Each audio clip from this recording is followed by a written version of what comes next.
Thank you so much. Yeah.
Now it works.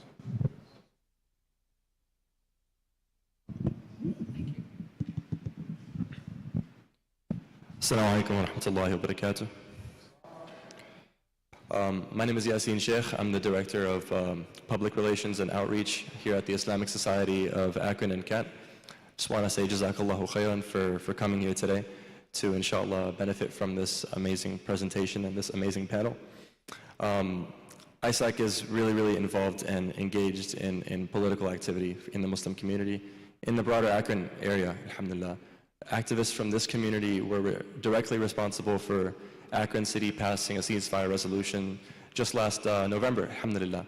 In fact, I would like to shout out Dr. Ahmed Jadallah and his wife, who's also in Palestine right now. So activism is something that's really important to us. Being politically engaged and educated is something that we value a lot. And that's also why we've collaborated so often with CARE, alhamdulillah. In fact, our esteemed panelists were here last November for a talk on how to speak on Palestine with impact, alhamdulillah. And after that, we also had a Muslim leaders retreat with CARE's National Executive Director, Nihad Awad. Alhamdulillah, CARE, I can't talk enough about the good work that they do. So I just want to say Jazakallah khair to them for helping set this up. And with that said, I'm going to hand it off to Sister Fatin. Thank you, Brother Yasin. Assalamu alaikum, everyone. It is a great pleasure to be back here at ISAK. Alhamdulillah, we've done a lot of work with ISAK, and we even took some students, college students and high school students, to Washington, D.C. with us for Muslim Hill Days, and it was a great experience. I think it was a great experience for them. They seemed to enjoy themselves. It was good? Yeah, great, alhamdulillah. I am so excited to have Brother Corey and Sister Farah here again to give you guys a presentation on effective advocacy, how to win no matter what. I know a lot of us have been very active in the community, especially with what's going on in Gaza, but inshallah, we gotta keep the energy up, and this is, they're gonna give you tools and tips to keep it going, right? To get past the just reacting to things. We wanna be proactive and move forward, inshallah. So these, mashallah, these are two experts in the field, and I'm so excited to bring them here for you, so I'm gonna pass the mic, and I'm gonna sit and watch. Thank you. Thank you so much, Sister Fatin. Assalamu alaikum, everyone. Like she said, my name is Farah. I work at CARE National as a research and advocacy coordinator. And it's really a pleasure for us to be here. I mean, Corey and I have been touring at different locations across the country, but for me, Cleveland, and especially ISAK, holds a really special place in my heart. Cleveland was actually the first trip that I ever made as a CARE employee, and this room was the second room that I ever gave a presentation in as a CARE employee. Toledo beat you all out on the first one. But Corey and I were here last year. I thought it was October, but Fatin is reminding me that it was actually November, which means that my sense of time is completely warped at this point. But we were here at a time that was really challenging for this community and for communities across the country, right? We were witnessing anti-Muslim hate at a level that many of us have not seen for multiple years. And I remember meeting some of you all, and alhamdulillah, I see some familiar faces in the audience. I remember meeting a community that was scared, right? We were all scared from what we were seeing and from what was to come. But I also remember meeting a community that was really empowered and resilient and ready to stand up for our brothers and sisters in Gaza. So I know that as we're coming up on the one-year anniversary of October 7th and the beginning of the genocide against Palestinians in Gaza, and everything that we have seen this last year from our students facing some of the most violent repression that we have seen in many years, to employees scared of speaking up, that it can be really difficult to feel motivated and empowered at a time like this. But I also want to remind this community and all of us how far we have come over the last year. And I want to start locally for this, right? So this actually happened not too far from here in Lucas County. Last week, $1.5 million in investments in Israeli bonds will not be renewed due to the work of the Ohio Coalition for Peace, as well as Americans for Muslims in Palestine in Toledo. And this win, right, which inshallah will save the lives of many Palestinians in Gaza right now who are experiencing a brutality that some of us can only imagine, this win was not possible without the organizing work and the efforts on the ground by communities to stand up against genocide, against apartheid, and against occupation.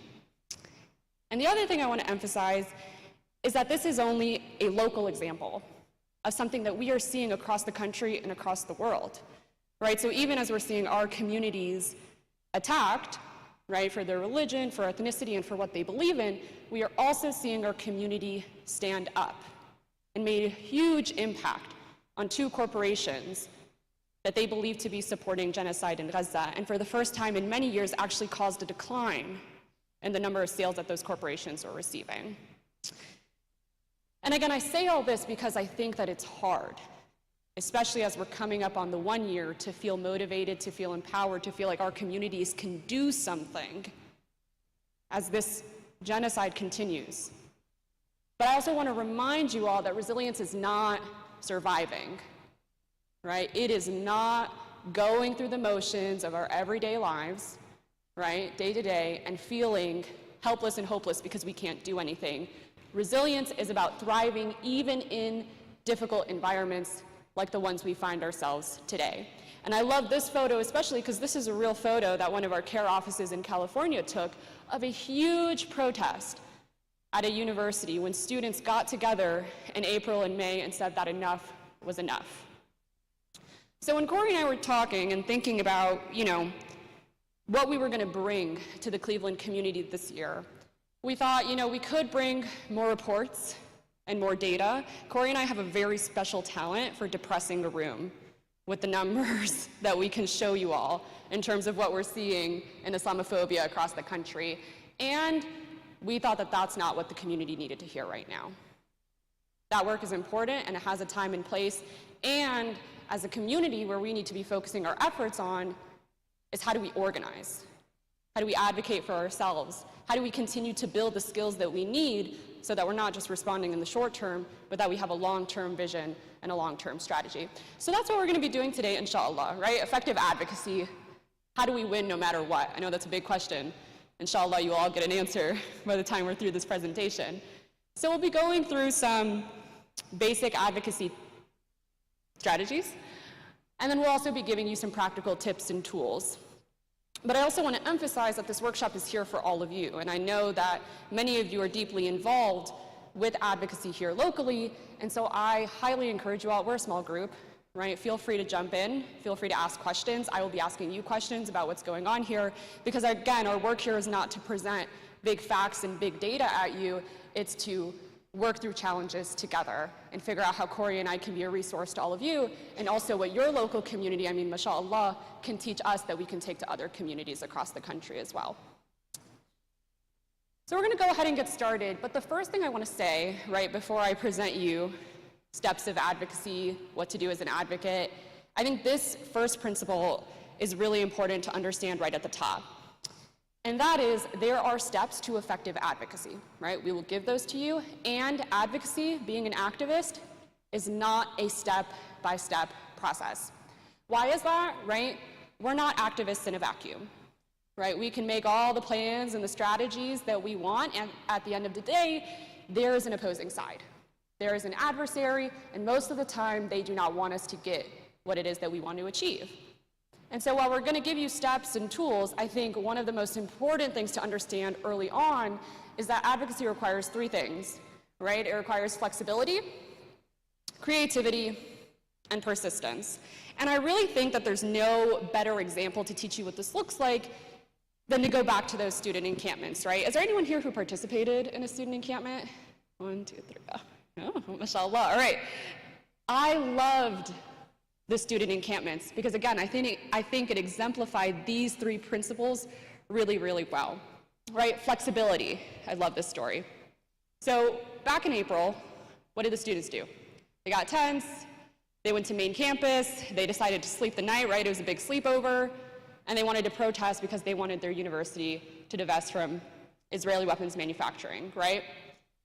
At the University of North Carolina, Chapel Hill, the students wanted to start an encampment. And the university administration came to them and they said, you know, we have this policy. You can't have tents on the ground. So what did they do? They picked up the tents, started marching around with them, right? Flexibility.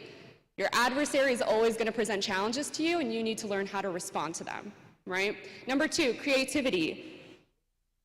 Some of these students, right, were staying out there for quite a long period of time. There was one encampment in particular in the United Kingdom that I found out actually was operating for 3 months. 3 months, those students were standing outside, camping it out, protesting against weapons manufacturing companies. They were out there for a long time, right? They needed food, they needed healthcare, they needed Band-Aids. I mean, I don't know about you all, but I would have a really hard time out there without eating my meals. So what did they do? Erected a tent, right? Free food for everybody. And the third thing is persistence, right? I don't think some of us have sat with the gravity of this enough, right? But across the country, over 100 encampments. People in the UK and Australia and France and Germany saw what our youth were doing here in the States and they wanted to copy them. I remember one story at Columbia, they developed one encampment, right? They were the first encampment. They had 100 students arrested. That afternoon, while the students were still in prison, new students came, set up a new encampment. That is persistence, right? So again, we're gonna walk through some basic steps of advocacy, but I want you to keep this principle in mind, right? There are no clear, easy answers sometimes in advocacy. It takes some creative thinking. So Farah, okay, you've been talking a lot about advocacy. What are the steps, right? Let's get started. When I say advocacy or activism, what's the first thing that comes to mind for people? Anybody? First thing. I know you have an answer. No? Yeah. Speaking up. Anybody else? Protest. Yeah, that pretty much covers it. Anybody else? Speaking up and protest. Yeah, I think that's right. I think that's the most generic thing when we think about activism. I'm going to share a story with you all from when I was a student. When I was a student, I was an activist, or I considered myself an activist. I showed up to a lot of protests. I remember there was one dean in particular. I can't remember why we were protesting him. I just knew that we were protesting him. And so we showed up with a bullhorn pretty much every day outside of his building, protesting and protesting and protesting and calling him, you know, let's be honest, calling him some bad names because we were students and we wanted to do that. I remember months later, I went to go pick up something from his office, and there was a protest outside for something else, and he told me, you know, there are a lot of people who protest outside my building, but my windows are soundproof, so I can't hear what they're saying. And I share that story with you because I think sometimes when we think about activism, the first thing that comes into our mind is being loud, right, and protesting and picking up a bullhorn and speaking up, and sometimes in hindsight, that might not be the most effective strategy. And that's one reason I love this quote, right? Execution without a strategy is aimless. Strategy without execution is useless. And we're going to get to that second part because execution is important, and I want to give you those tools. And I don't think, as a community sometimes, we dwell enough on the first part. Execution without a strategy is aimless. So we're going to spend some time going through strategy. What does it mean to actually identify who you are, what you're doing, and why the person in front of you should care? But I want to go ahead, and the other reason I love this quote is because it's authored by Morris Chang. Has anyone heard of Morris Chang? No? Can anyone guess who he is? Any random guess? Wow, the Toledo crowd was just jumping in. I don't know. He's a businessman. He's a businessman, right? And so the reason I share this quote too is because these principles, they're universal, right? These are not just about activism and advocacy. We're going to be using a lot of the same strategies that business people use, because when I want you to think about activism, I don't want you to just thinking about speaking up and protesting. I want you to start thinking about strategy, right, and developing a strategy. The other reason it's important, right, to develop a strategy, not just so you know what you're doing, but also so that you can communicate that to other people. Has anyone heard of an elevator pitch? You're nodding. You want to tell me what an elevator pitch is?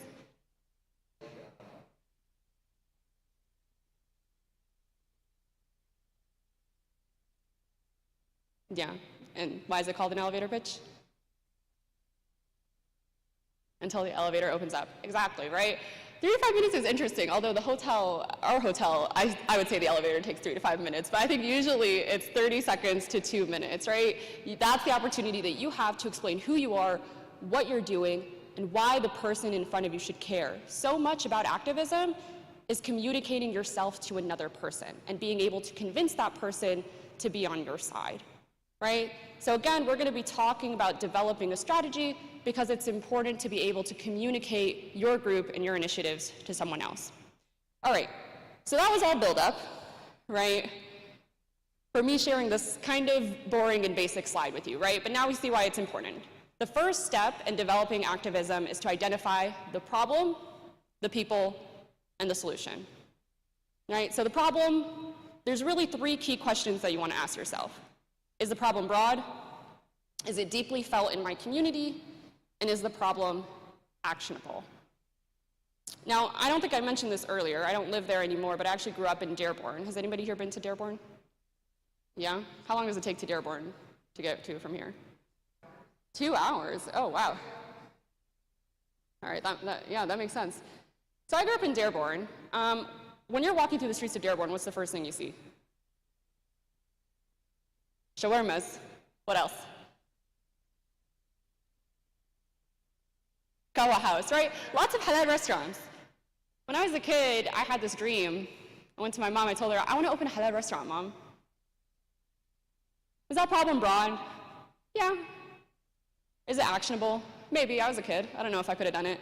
Was it deeply felt in my community? No. They have enough halal restaurants out there, right? There's shawarma, shish kebab everywhere you go, right? So that wouldn't have worked out. I want you all to share a problem from your community with me. What's something that you all are working on? Something more serious. It doesn't have to be shawarma. Yeah? Getting people to show up. I wonder why. Getting people to show up. I hear you. All right, let's ask the audience. Is that problem broad? Yes. It's broad. Is it deeply felt?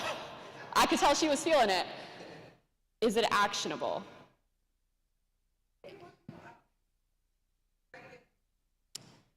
We can get more people out. To make it more actionable, though, I would say let's make it more specific, right? So what are we trying to get them out to? Yeah. We're trying to get them more involved in our activism, like Yeah. joining protests, where, of course, we're also thinking about the voting, ballot. Yeah. Protest vote. Yeah.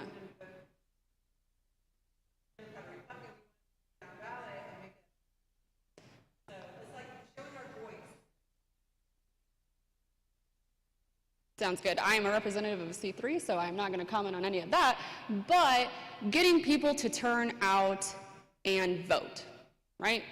Broad, yeah. Deeply felt, I hear it. Actionable, right? So when you're developing a problem, you need to make it specific, all right? Because we can list a whole bunch of problems, but if they're not specific, then we can't act on them, right? So something that, you know, between Corey and I, between our travels, between all the other things we have quite a lot on our list. One thing that's on my list that I really want to work on is bullying, right, in our schools. If I just say bullying, is that problem broad? Yeah. Is it deeply felt in Muslim communities? Yeah. Is it actionable? I don't know where to start, right? I don't know where to start with bullying. right? So the idea is that you're going to give yourself a plan of action that way by making your problem specific enough that you can actually address it. Next step, people. This one's really simple, right? How do you identify who you're going to work with? 2 questions. Who is impacted, right? Makes sense, they're going to join you. 2, who is sympathetic, right? These are the people that are not necessarily impacted, but they want to join you. And I want to emphasize this part because it's really important to build your people base. Why? You can take on larger projects, more resources, expand your presence, make friends and allies, but honestly, it comes down to 2 key things: time and energy. Is it anybody's full-time job in here to be an activist? Yeah, that's right, Fethan. Corey as well. Right? Not many of us. This is why you need to build people power, right? One person, few people, handful of people cannot do it alone. And the last part, the solution, right? Easy question to ask yourself: how would the world be different if we succeeded, right? So to take up your problem, sister, right? Getting people to go out and vote, right? How would the world look different if we got people to get out and vote, our community? Our voice would be heard. Anything else? More resources for our community, right? If they know we exist, we get more resources. Stop the support of genocide, right? Stop the support of activities that harm our community, both here in the United States and abroad, right? Again, I know we're asking some kind of simple questions here, but this part is really important, right? If there's one thing I really want you to walk away from, is that if we do not take the time to identify these things at the outset, the execution part, it's not going to follow. I'm going to pass it over to Corey to run us through the next step, but the last thing I want to say about the solution, right, is your solution is not a laundry list, right? You want to develop a few solutions, a few things that you can achieve. Why? You know, I mentioned this earlier. I study a lot of university encampments. Right, I study what's going on at multiple universities across the country. And our students, I think a lot of people think that they're like kind of wild and like dumb and like don't know what they're doing, but like these students are really organized. Like they're sitting in their dorm rooms like on calls writing out like their demands. Number 1, I want to see this happen now. And number 1 in that list is usually I want to see divestment from Israeli weapons manufacturing companies. And somewhere close to the end of that list, right, it's about like a 15 numbered list, I want a new center for Palestinian students on campus. Now, if you come to me with that list, and I'm a university administrator, and I see divest from Israeli weapons manufacturing companies, or open a new center for students on campus, which one do you think I'm going to pick? And then I'm going to come to you and say, well, I worked with you. I negotiated. Why are you not negotiating with me? That's why your solution cannot be a laundry list, right? Keep it really precise with what you want. I'll pass it over to you. Assalamu alaikum wa rahmatullah. I'm going to back up for a second if I could, because if we're going to talk about good advocacy, means you've decided you want something to happen, right? What is it that we want out of our work? What change will happen because of our work? So I want to just go back to the point about getting people to show up. Because you're addressing a problem, let's face it, every political campaign in this country right now is obsessing over one thing: getting people to show up on election day. So it is not just a Muslim community issue, right? It is an issue across the board. So people have put a lot of thought into it. But I want to challenge, this is not an election where we need 51% of the vote. To what end? Why are we getting people to show up? Why is that necessary? What change? Who is them? We want the county council to divest from Israeli bonds. See, there's a North Star. Right? I need to get to an endpoint. What do I want? What has to happen, right? Now that I know where I want to get to, how am I going to get there becomes the question. And I will respectfully say, I don't need a huge crowd to do that all the time. When we went around and did these talks last year, it was right when everybody was emotional. Go ahead a slide if you would, please. It was right when everybody was feeling really emotional because it was just getting started, right? The images were just coming in. Now it's a year later, and let's face it, we've all been numbed by the images that are on our social media feeds, right? You can't keep looking at that stuff every day without becoming numb to a degree. And they're barraged by 100 other problems at any one given time.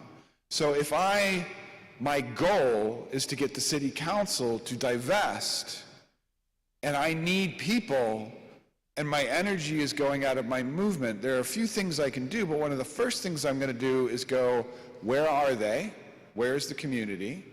And how can I show my community's strength to these city council members, right? So if your long-term goal is we want them to divest, my short-term goal is I need to show these city council members that there is support for what I'm asking them to do.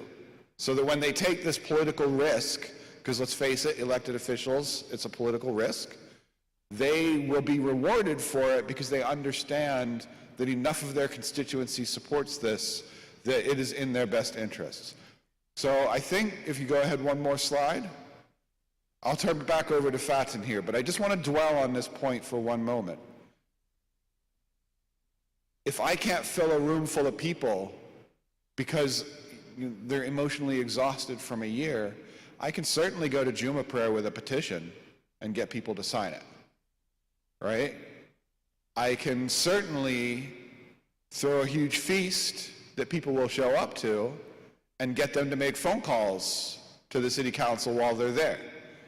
I can certainly throw a huge feast or bring city council members here when it's, how many people do you have during your Juma prayer here? How many? 200 plus. In one Juma or more than one? So you just have the one, okay.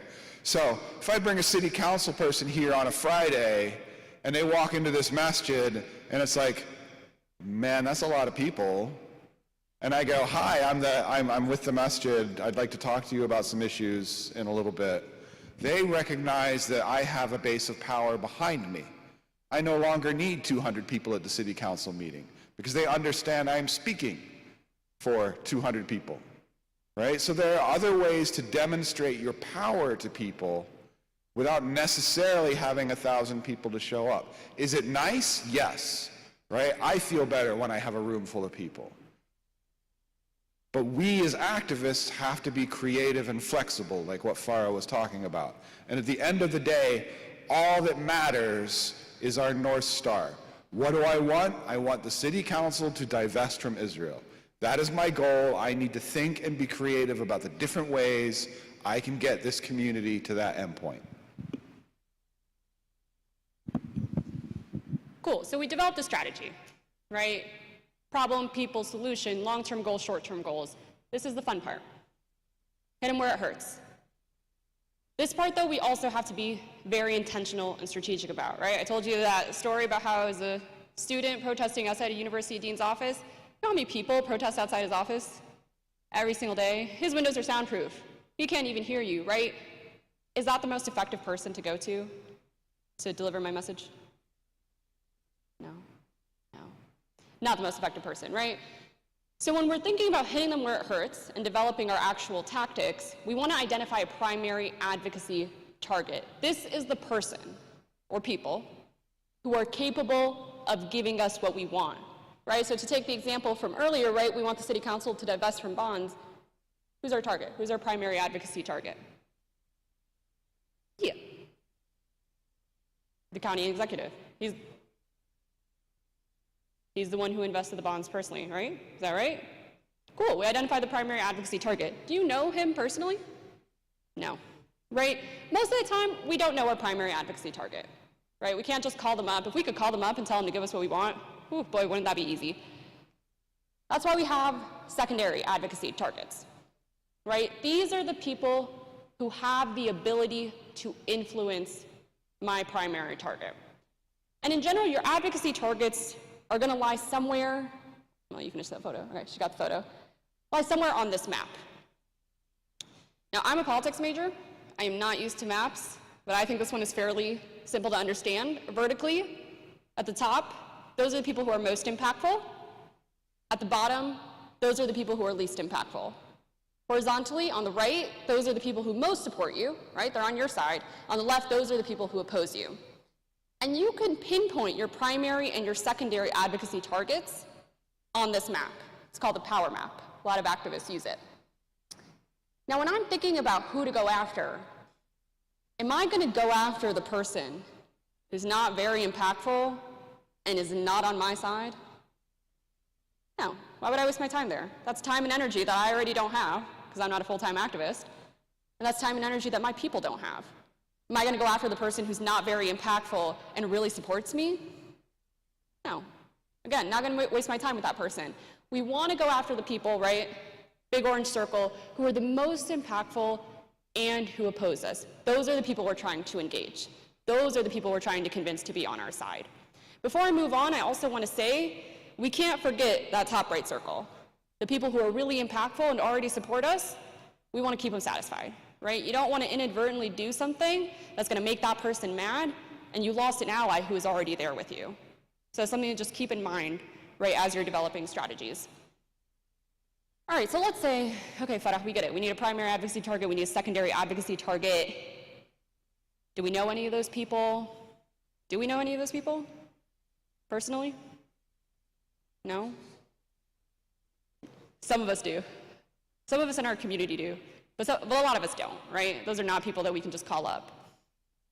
I want to share one of my favorite examples with you of something that we thought was really creative that a group did. This is a group of pro-Palestinian protesters, and they are standing outside of the office of an Israeli defense contractor branch named Elbit Systems in Cambridge, Massachusetts, right? It's right next to Boston. What was their problem? Anyone tell me? Weapons manufacturing, right? Israeli weapons manufacturing, killing Palestinian children in Gaza, right? What did they do? They stood outside that office, right? Every week for months, protesting this company. And I know we said that protests sometimes aren't always the most effective solution, but they were pretty effective here, right? They got the entire branch to move out of Cambridge, Massachusetts. How do they do that? Who can guess? Being persistent, right? They were persistent. Who was their primary advocacy target? Primary person. The company. Who was their secondary advocacy targets? People in Cambridge. Which people in Cambridge? The neighbors. Who else? The people who work there. If you work at Elbit Systems in Cambridge, Massachusetts, and every single week you have to walk past that group of people saying that you support genocide and you're killing Palestinian children, do you want to work there? Nope. If you're the landlord and you have neighbors calling you every week saying, hey, there's a group of people outside saying that these people support genocide and are killing Palestinian children, do you want to be that person's landlord? No. Right? So sometimes even when we don't necessarily have the connection, right? We feel helpless because we don't know a primary advocacy target. We feel helpless because we don't know a secondary advocacy target. There are ways to be creative, right, and put pressure and leverage on our primary advocacy target to get them to give us what we want, right? And Corey? Oh, I'm going to finish the story because I love this story a lot, right? Not only did they do that, after the office left, they put this on their Instagram. What happens when Elbit Systems, the company, moves in? Wherever Elbit goes, disruptive community protest follows. They sent a warning. They sent a warning to every landlord, every neighbor in Boston and said, if you bring these people in, we will follow you there, right? Persistency, hammering away at your primary advocacy target, right?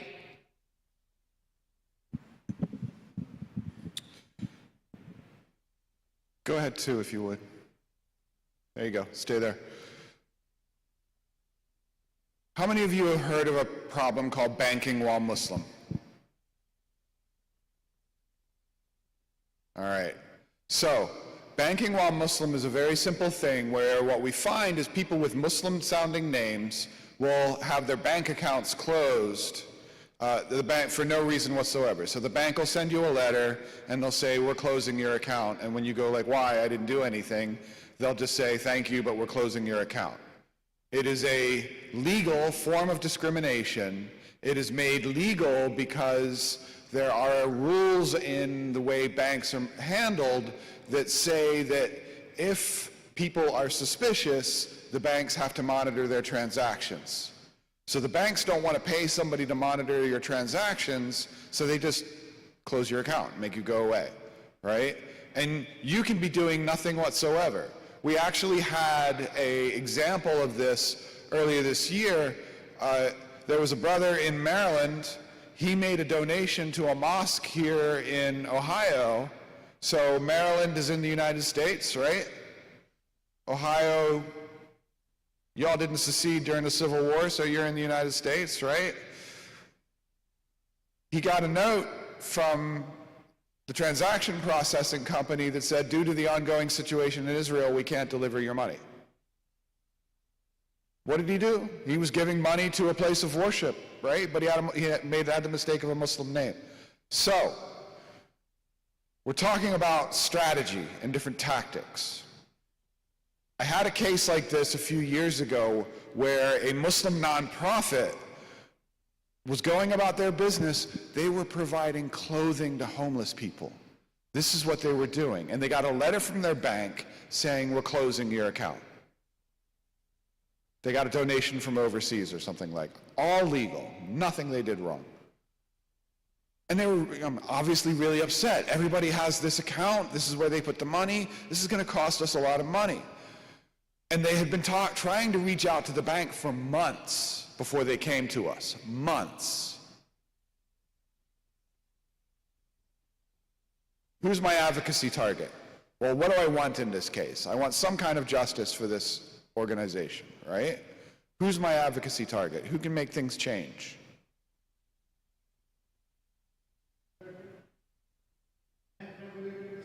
The bank, yep. So the head of the bank. So I wrote a letter, right? One of the things we suggest, there was no protest. I wrote a letter, quietly behind the scenes. Hey, this is wrong, could you change it? Do you know what? They ignored me, right? Shocking. So I issued a press release. I had gone out and I had looked for different locations and I had found a place where there was the bank's logo, there was ground I could stand on and not have to move around legally, and the cameras could set up so that I would hold a press conference and their logo would be behind me and I would be like, this bank closed out this charity has been feeding and clothing homeless people in your community, like maybe that's wrong.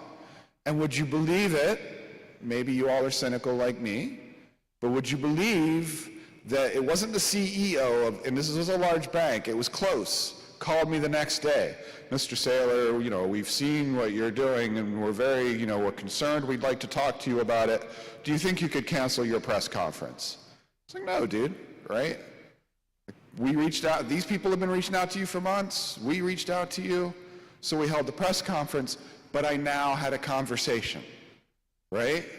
So, what did I do? I wrote a letter, and then I held a press conference.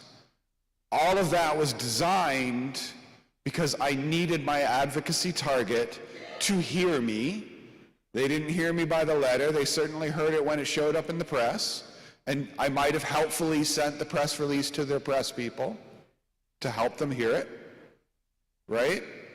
So I made sure I knew who my advocacy target was, and then I communicated to them in a way that was going to persuade them that they wanted to be in touch with me, right?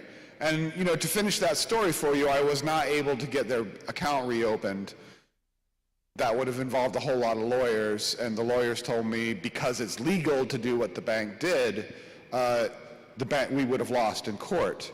I was able to get the bank to give the charity a very sizable donation, right? I was like, you guys are hurting their reputation.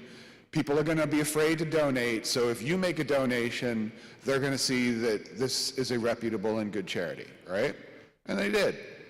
So, you know, maybe not a full win, but that's a reality of advocacy, right? Is you don't always get everything you want.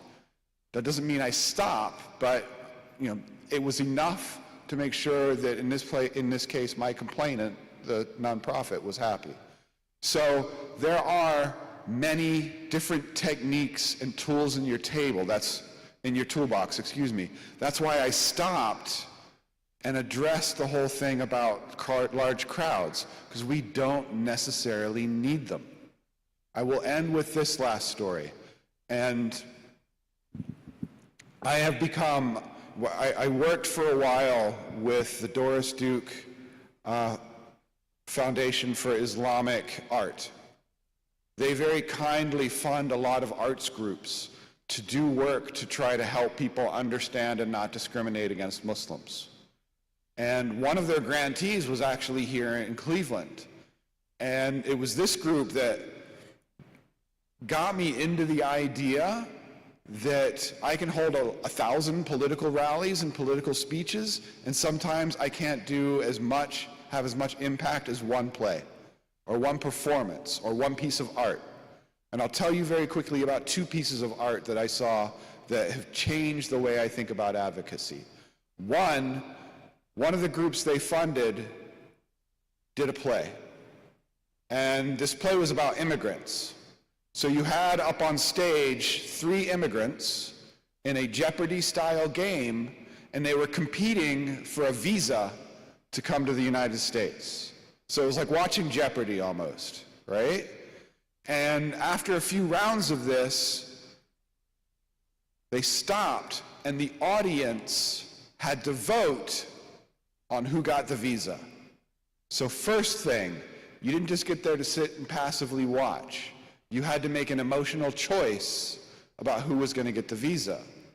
And then no matter who won, one of the other candidates would start screaming and crying, and I've got to get to the United States, I need this visa really badly. And then somebody in a police uniform would come out on stage and drag them off stage. Like, I couldn't have that emotional impact on people with 1,000 speeches, right? So artists, bring artists into your spaces. Who knows what they can create for you? Because they can do things that get the media's attention, like art, an art display or something. Because the media has been covering your protest for a year now. They're like, we've done the protest bit, right? So these folks can do different things. And for the last bit, because what I'm trying to do is get you to think about other things in your toolbox to help you get to your advocacy goal. There is a woman in Middle Tennessee. She is an elderly Pakistani grandmother, and she is every stereotype you can put together of an elderly Pakistani grandmother. The nicest lady, will feed you like there is no tomorrow, right? She is amazing. And she drives around Tennessee in a Pakistani jingle truck, which is this highly painted, decorated piece of art. So you've got this elderly lady in her hijab, like driving down the road in Tennessee in this like, look at me truck, right? And she just goes to places and she parks, and the truck inspires curiosity in people, and they come up and they look, and they're like, what is this thing? And that allows her to engage and talk to them about her culture and Islam, and it breaks stereotypes. So this one anti-Islamophobia machine of a woman is doing so much more work than many of us could possibly do, because she had the smart idea of this beautiful truck. And I will add to this before I pass the mic back to Farah. I really love this woman because her hobby is welding. So she is this grandmother, and then she takes the welding hat and puts it on and fires up the thing and starts making stuff. And it's like, dude, who could hate this woman, right? Who could not just be charmed by this woman and give me 15 of her and we will end Islamophobia in the United States. So when you're thinking about getting people to the rallies, and when you're thinking about ending investment in Israel, go to the art schools, ask some of those people to come and sit and talk with you. They might give you the idea that puts your campaign back into high gear, and you don't need a huge crowd to do it. So I know Brother Corey touched on this, right? So I'm not going to go too much into depth, but I think one of the main lessons we can take from some of the stories that he's telling is that it is our job to go out there and make the news, not just react to it. I know that for the last year, right, at Akron National, for example, we have been seeing complaints coming in, right? Students who are having a hard time at school, students who are trying to stand up for what they believe in, employees who want to post something on their social media page, and we respond, right, to each and every one of those complaints. And there's a moment when our campaign has to go from being defensive to being offensive, making the news and not just reacting to it. So I'll give you an example, from some of our work at Akron National. Like I mentioned, Corey and I do, quite a bit together, and not just drive across Ohio, giving trainings on effective advocacy. One of the things we're currently working on, and I wish I had the report up here with me, because you'll see that the back cover is actually from Kent State University. But one of the things we're working on is an educational campaign. So we authored a report about what we're seeing across universities on campus. And now we're also communicating with universities. We launched a campaign designating certain institutions as places of particular concern, and we're discouraging our students, our youth, from going there, right? And about every week, there is a group, a very special group, of 600 university administrators who get an email from us, either designating a new university, telling them that what they're doing is not so great, maybe consider changing course. And we communicate with them frequently, right? But we also tell the media. I also call up the student newspaper at Emory University, and I say, hey, did you know we designated your school as an institution of particular concern? And they're like, what, really? Should we be going here? And then they publish it, right? Insider Higher Ed, I don't know if any of you have heard of it, it's a major university newspaper. They covered the campaign as well, right? So we're responding to students, right? We will continue to support students individually across the country, and there's our moment when our work needs to be offensive, when we need to make the news and not just react to it. And we're going to get to wrapping up here, because I want to hear back from all of you. I can tell that there are a lot of concerns in this community, right? And we're here to support you and hear what challenges you're experiencing and to workshop them together. So I'm going to end on this slide, right? Some things to keep in mind. We are going to make mistakes, right? It's just a natural part of this process. What to do? Reflect regularly. It does not make any sense if we go do a protest and it doesn't work out so well, and then we do the next protest the exact same way, right? After that first protest, sit down as a coalition, as a group, right? What went well? What didn't go so well? How can we be better? Learn to be persuasive. Corey and I, we do a training on persuasive messaging, right? How do you actually develop a persuasive message that's going to compel the person in front of you to do what it is that you would like them to do? But here I'll just be brief, right? The person in front of the camera should be someone who can effectively and make a compelling case for your message. I don't know about this community, right? But we know that there are a lot of communities across the country. They have very passionate members, right? They're very passionate about what they do. And sometimes you might put a camera in front of them, and when they just get going, they're talking and talking and talking, right? And if I'm the person recording that interview, am I going to take the part where that person is effectively and compellingly communicating what your group wants to say? Or am I going to take the part where they potentially said something problematic and I'm going to get a ton of clicks for it? I'm going to take the second one, right? The point is, you want to put a person, right? This doesn't have to be everybody. Not everybody needs to be the persuasive messenger, but you want to put a person in front of the camera who can be an effective representative for you and your movement. And number 3, put the ego away. I think this one is pretty simple, right? We're Muslim. And honestly, the situation is just too serious for that, right? This movement's not about one particular person. The win is not about what one particular person did. It's about what all of us can do, right? And so if I'm working behind the scenes and none of you all see what I'm doing, but we get that $1.5 million divested from Israeli bonds, I'm happy, right? Perfectly happy with that. What not to do? Lose sight of your long-term goal. There are a lot of things that are going to come up in this work, right? Maybe we're working on divestment from Israeli bonds, and then, you know, like our students are really struggling. There's a particular issue here. Our employees, right? They're saying that they can't post things on Palestine. Am I going to launch a campaign for every single one of them? Maybe if I'm a really big organization, right, with a lot of resources, yeah, like I do that. If I'm a local community and I only have so many resources, I'm not going to let myself get distracted and start doing lots of other long-term campaigns when there's really one thing that I should be focused on. And then lastly, right, think a setback equals defeat. Right, we are gonna lose some battles. We have lost some battles, right? It's natural.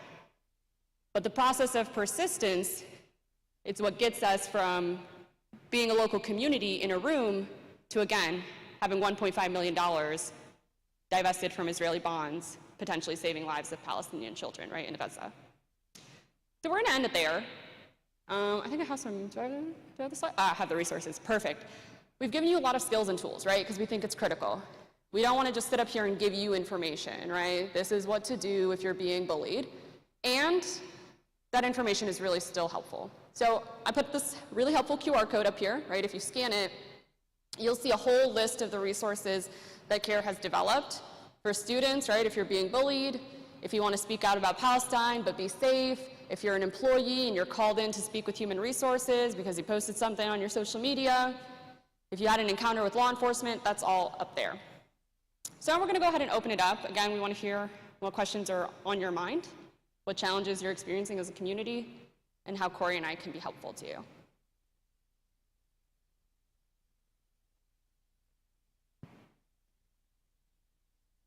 Any questions? Or we can stare uncomfortably at each other. I'm good with whatever. Yeah.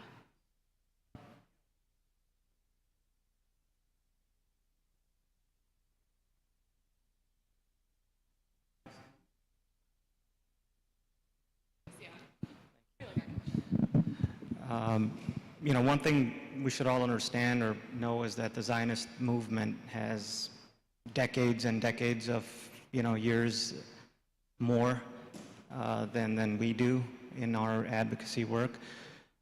That is one of the challenges that I see. You know, I'm from the Canton area, and there's publications, there's events happening that are, you know, under false pretenses of like, oh, we're peaceful and we're the best and most conscientious people, and look what we're doing here. How do we smartly work that we are not just, you know, yelling and screaming at them, but we're actually getting some messages across?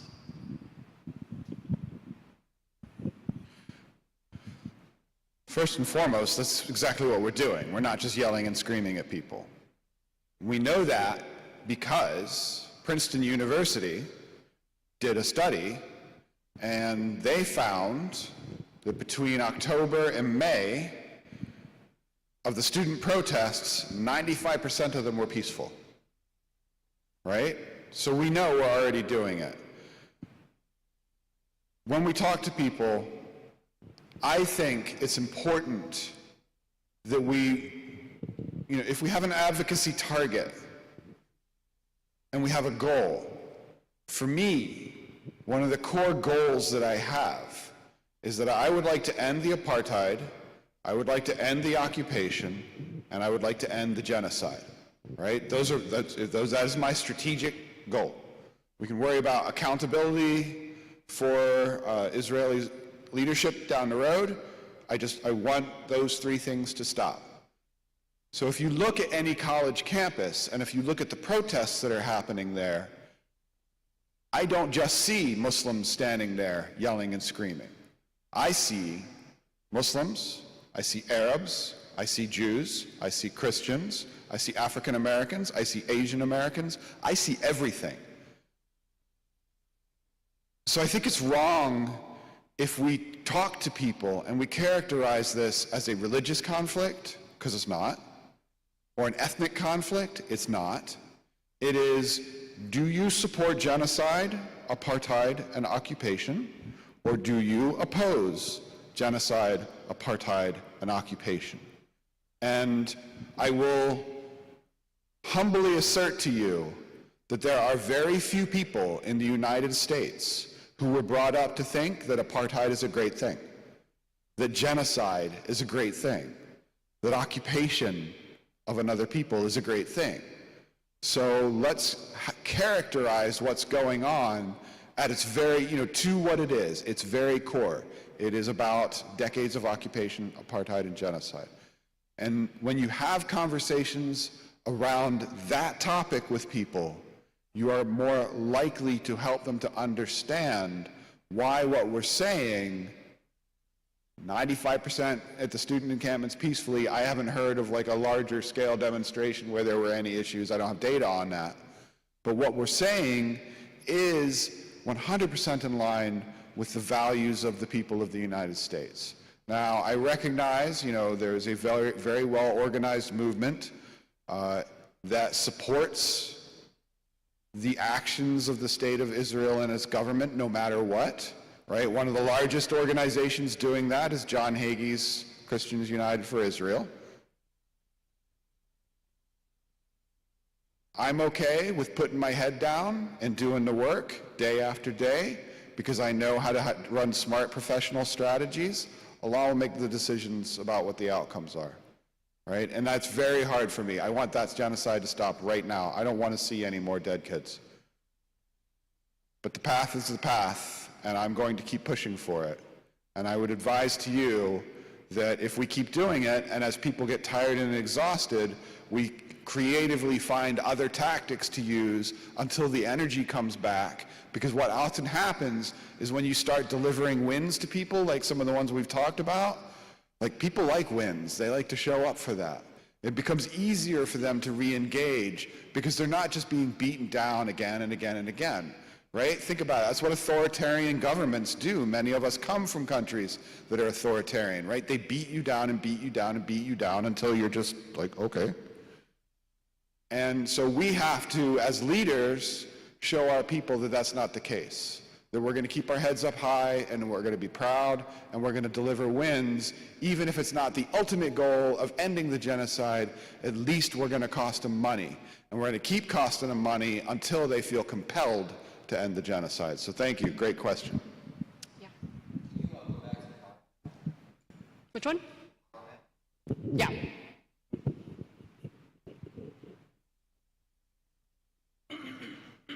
Oh, there it is. So Yeah. what would be some variables that would take someone in quadrant 1 underneath the keep satisfied area from there to the second quadrant where they're now opposing? Like maybe we could inadvertently do something that would shift interest. Yeah, I think that's a great question. I could see it possible, right, if you're working with an elected official, potentially, right, if you're working with elected officials and maybe those two elected officials oppose each other on another particular topic, right, and in trying to appease this guy, right, who opposes you, you're going to show up, right, to his event. So what do we do when there's an elected official that we want to bring over to our side? We don't just call them up and say, hey, like, could you please support me, right? We show up to their things, right? We show up to the events they hold. We start making ourselves present and known. You know, one of the things we heard from another community was they were working towards a ceasefire resolution, right?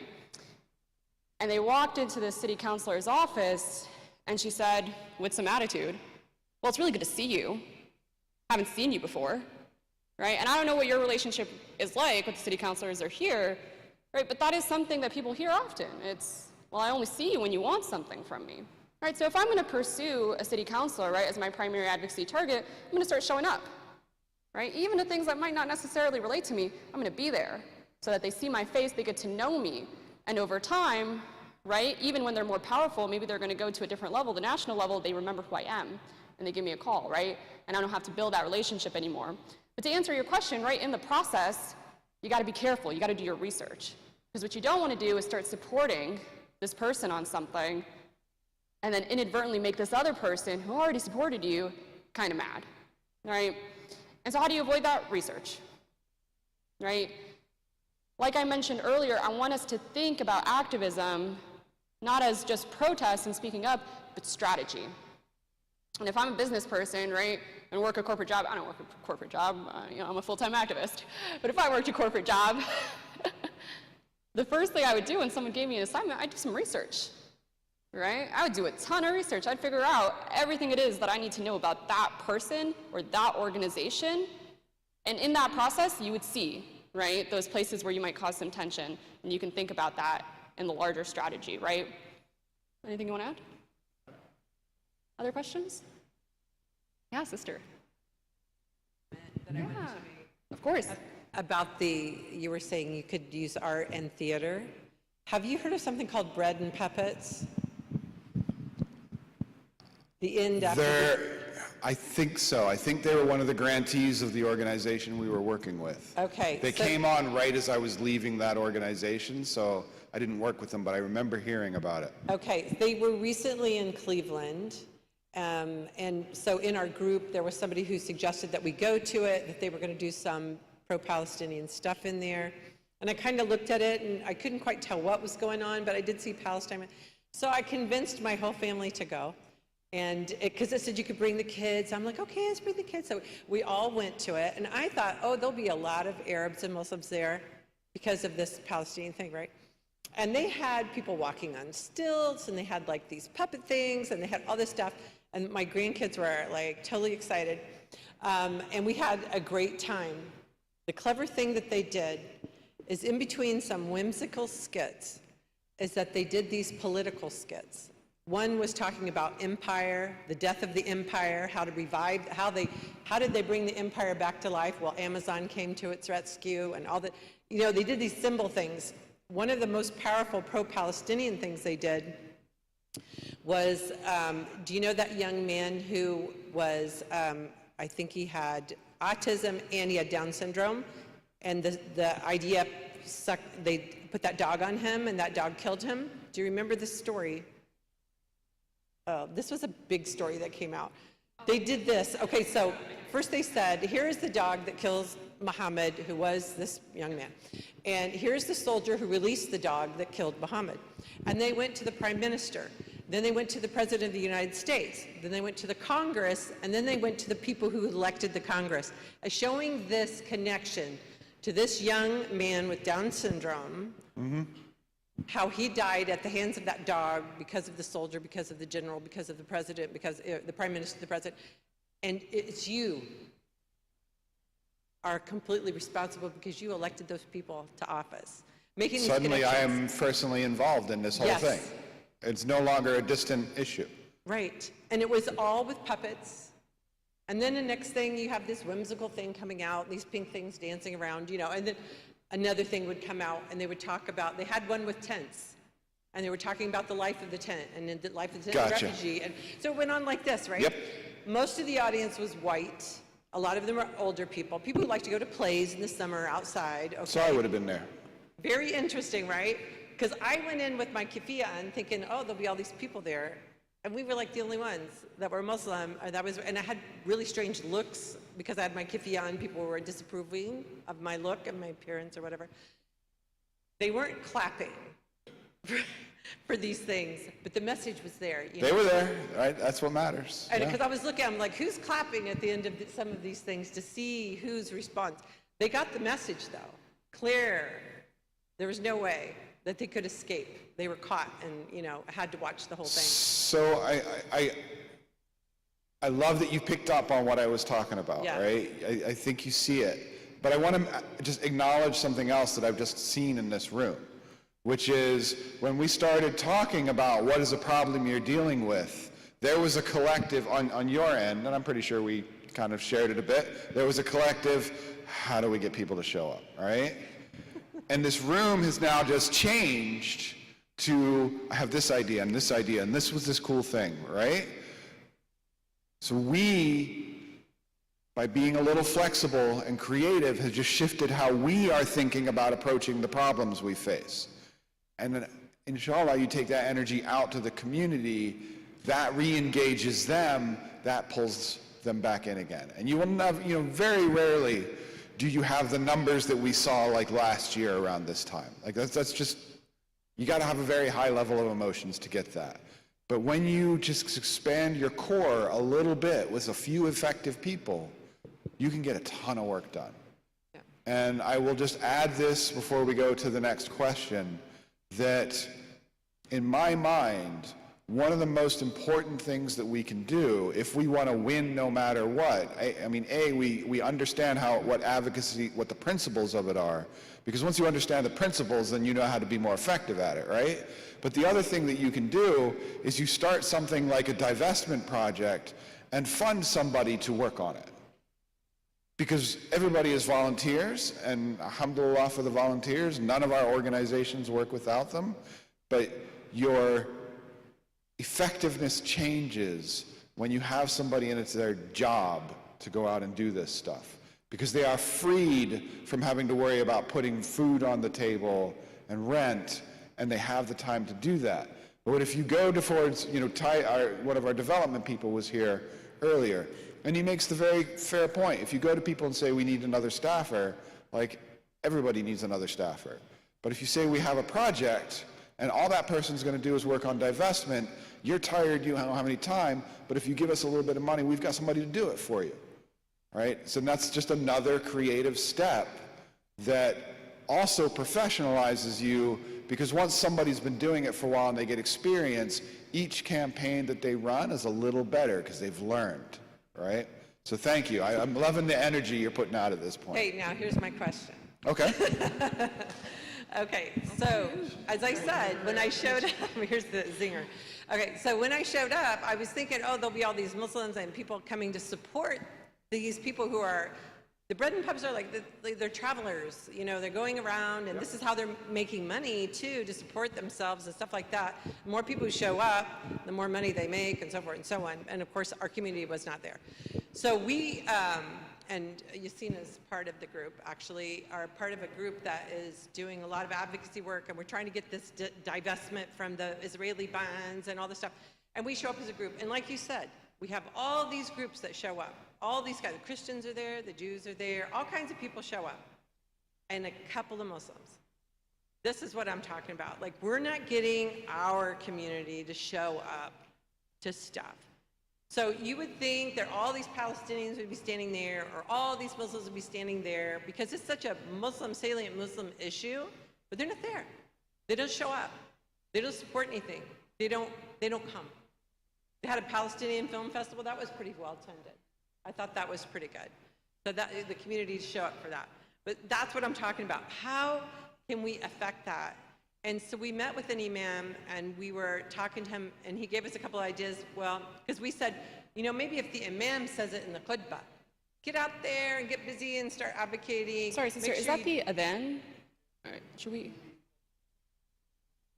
Is that the adhan? Okay. So you get the point, right? So he's like, well, maybe you could do a table outside if you can't get the imam to agree.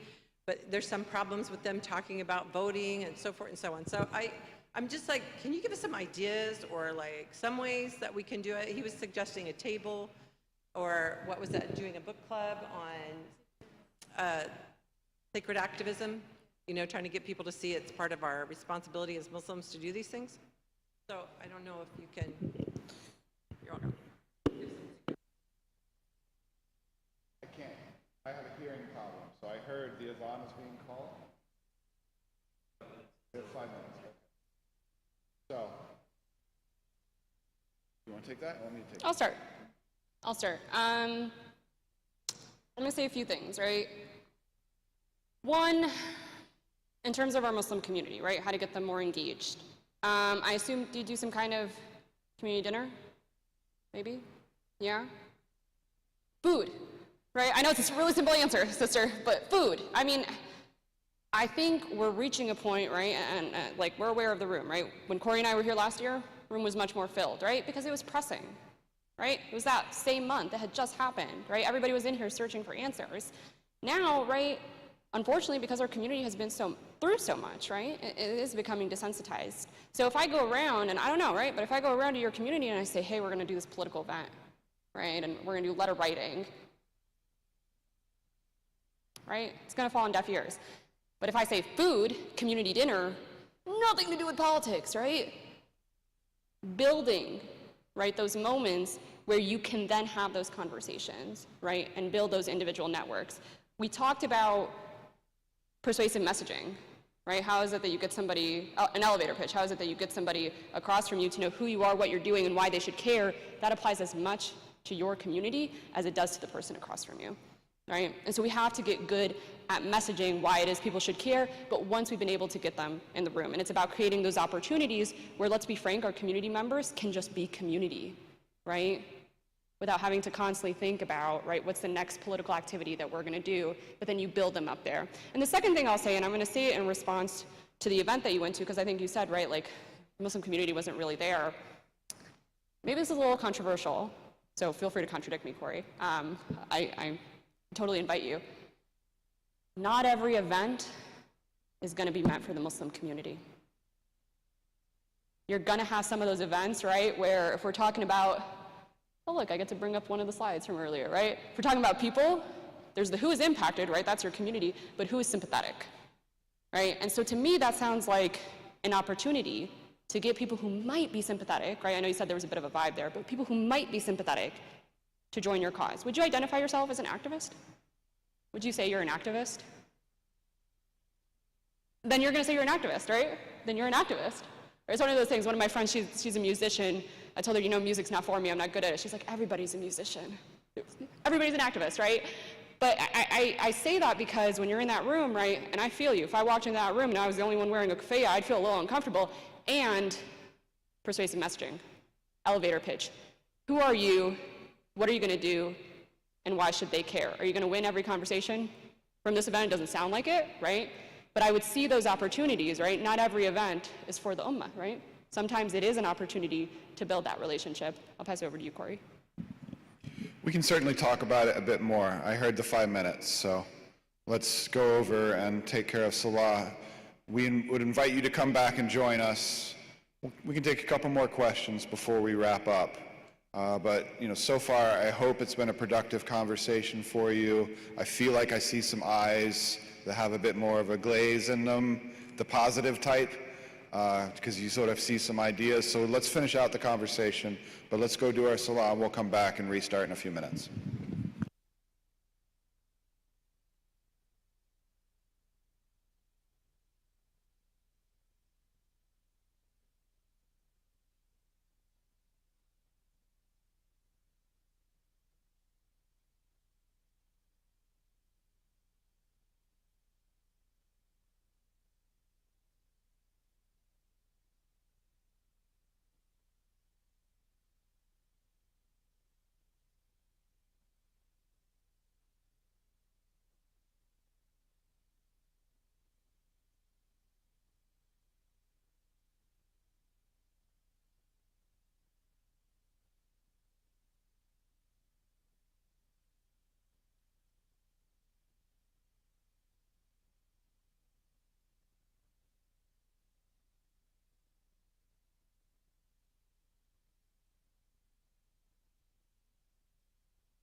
you tell us?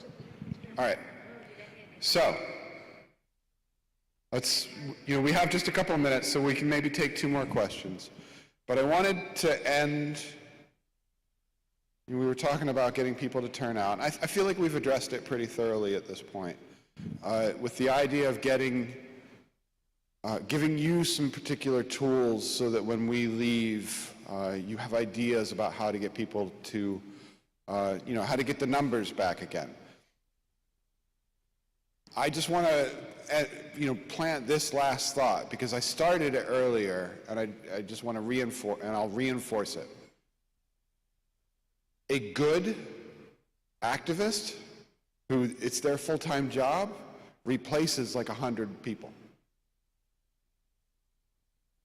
There's one brother that I work with in a southern state, and he has spent a lot of time networking with the political infrastructure in the state that he lives in. And so several years ago, when the country was facing a wave of anti-Islam legislation, in some states we had to fight in the legislature, and other states we had to have protests. In the state that this brother lives in, he made one phone call. This one guy calls the head of the committee that was going to consider the bill and was like, please don't introduce the bill. Please don't bring it to the floor for consideration. And it died. It didn't go to the floor for consideration. So one guy who's well connected can do the work of hundreds. The same person, there was a college protest in the state, and the school reacted very aggressively to the college protest, to the university protest. He took some of those students to meet with political leadership in the state because he has those connections, and political leadership actually made some of the changes that the students were requesting. So I want us to break free of the idea that you need numbers. You need to figure out what you want and then have the effective tactics that will get you there based on what you've got. So we have time for, let's say 1 to 2 more questions. Anybody have anything they want to try to stump us with at the last few moments of the program? So I just wanted to follow up on that. So the lessons that CARE has learned in since October event started, so if you can just summarize what has been effective, lessons that are learned.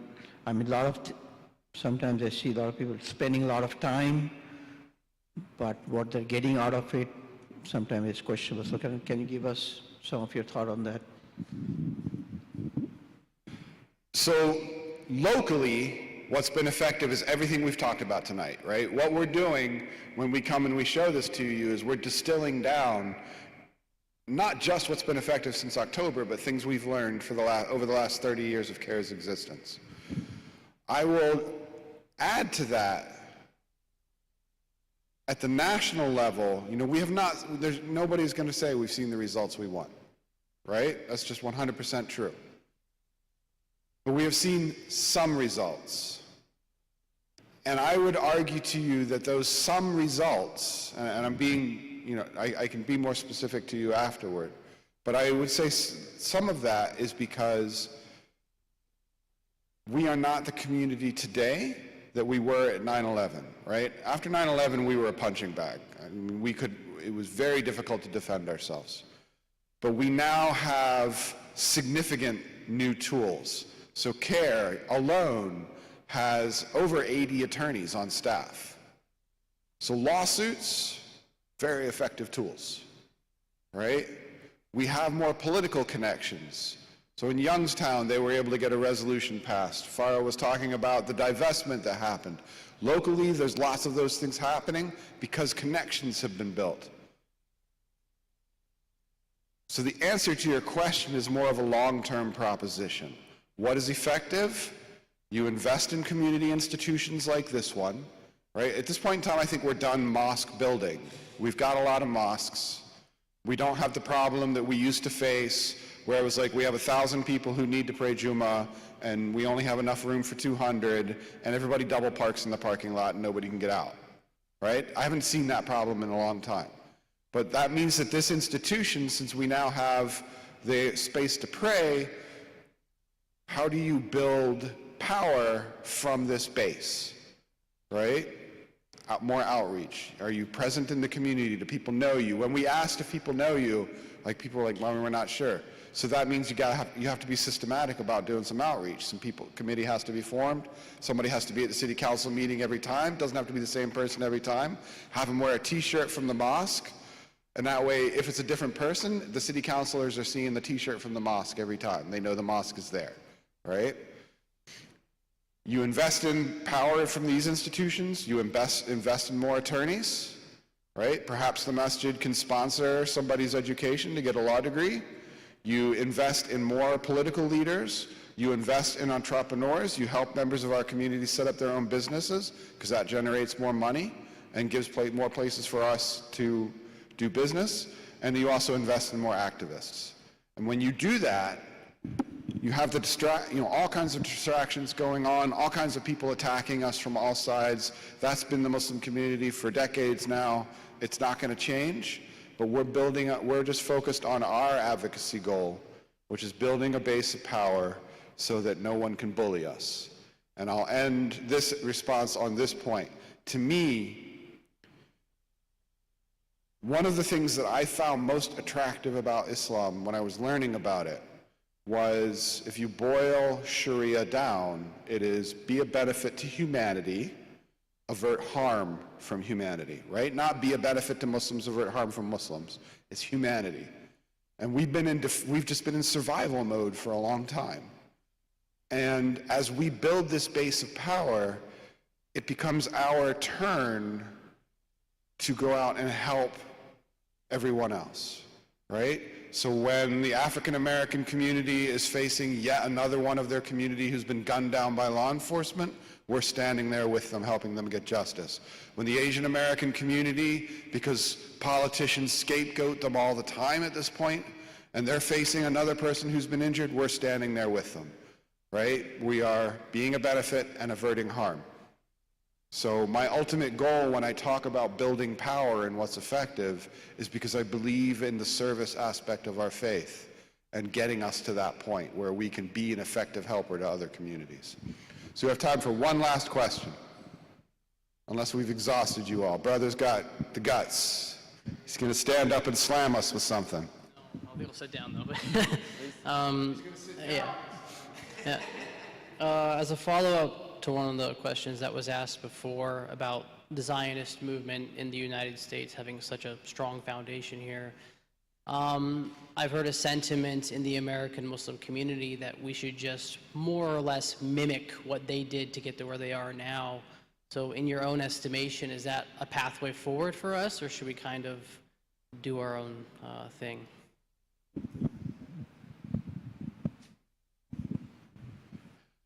I think I just outlined for you what I think we should do. And I think the important thing that I will add in response to your question, so there are actions that I've suggested that we take. We always keep our center on our faith, right? So if building power in this country, this is a ridiculous example to make a point, so recognize I know this will never happen. If somebody comes to me tomorrow and they're like, Corey, I will end Islamophobia in the United States if you let me build a bar next to every mosque in the United States, right? What is the response? No way, dude, right? Not happening. So we build out this base of power, but we always keep our focus and our center on the values that matter to us. Because the values, I don't go out to people and I'm like, I'm a Muslim, I pray 5 times a day, I fast during Ramadan. I go out to people and I say, I'm a Muslim, and I don't invest in gambling or pornography or guns because I believe that those things are harmful to society, right? I value these things. And when I talk that way, people connect to me. So we work through our values. And because I'm a nerd, and Farah knows this, I will end with this example. We know this is effective. The American Civil War is a perfect example of it. When the American Civil War started, if you read what the soldiers were saying, why they were going to fight, it was to preserve the Union, right? Because states had left the Union. And Abraham Lincoln, the President of the United States, 2 years into the war, issued the Emancipation Proclamation, freeing the slaves, transforming this struggle to keep the country together into the value that every human being deserves to not be owned by somebody else. And when he did that, that is the ultimate driver that makes him one of the most memorable and best presidents in the United States history. So the reason I point that out is because we have a faith and we have wonderful values. And if we go out and we put those values into action, that is what helps people to see Islam the way you and I see it. And to me, that's the end goal of all advocacy. So I want to thank you all very much for being here tonight, giving us a little bit of your time. We hope you're walking away with something. If not, we've got free pens. At least that way you have a free pen when you leave. But we've appreciated the conversation with you, and I will turn the mic back over to Sister Fatima. Thank you. Thank you, Brother Corey and Sister Farah, and thank you for all of you for being here today.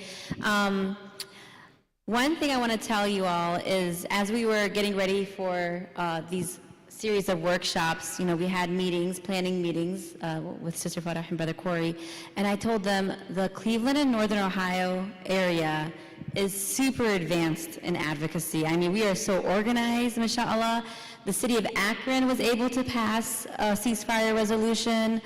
Cleveland was able to do it. Youngstown, I think, am I missing any other cities?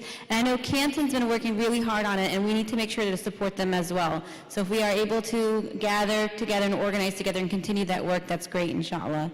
A few things I want to tell you is, we are proud co-sponsors of the Social Justice Institute think tank.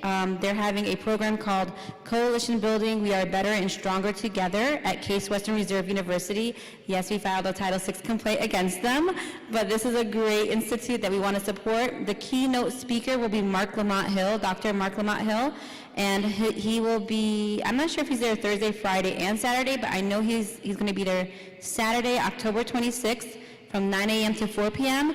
And then after that, you can come to the Care Banquet at La Villa that will start at 6 p.m. So if you want any information about it, you can scan the QR code over here. Our guest speaker is going to be Bassem Al-Qarra, who was a CARE California Executive Director. Now he is the CARE Action Executive Director. That is our C4 arm. And he is one of the people that sued the United States government in having to deal with having an involvement in the genocide that is killing his family in Gaza. So I think he'll be a great speaker, someone to really learn from, inshallah. I want to make sure that you all are able to keep up with the events that are happening in with our chapter. We have our Instagram, our WhatsApp community, and then our link tree. And please, I saw the register to vote signs on my way here as I drove into the driveway. I was so proud of this community, mashallah. That is wonderful. So please keep up the great work and tell all your friends. And I hope that you are able to take something with you today and tell the rest of the community, inshallah. So I'll see you guys on October 26th. Thank you.